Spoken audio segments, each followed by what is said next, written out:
näitä BBC:n isoja tilannekomedioita, niin niissä on niin hirvittävästi sitä henkilökuntaa, tuottajia ja ohjaajia ja käsikirjoittajat ja näyttelijät ja maskeeraajat ja järjestäjät ja tuotannossa tosi paljon väkeä ja siis kymmeniä ihmisiä. Ja sitten kuitenkin se näyttelijä, niin kuin just Richard Bryars oli se sarjan suurin tähti ja ne näkyvät kasvot sinne ulospäin ja se asema oli vahva.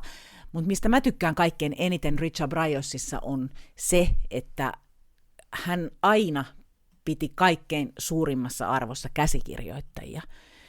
Että esimerkiksi kaikki nämä hänen hittisarjansa, niin olen ymmärtänyt, että Richard Bryars itse henkilökohtaisesti olisi tosi mielellään jatkanut niiden tekemistä, mutta hän arvosti hyvin korkealle sitä, että kun käsikirjoittajat toteavat, että heille ei ole enää tuoreita ideoita, että voisivathan he jatkaa, mutta ne ideat ei ole enää parhaita mahdollisia, ja käsikirjoittajat ovat halukkaita lopettamaan, niin Richard Bryarsin mielestä se on ollut semmoinen hyvä juttu.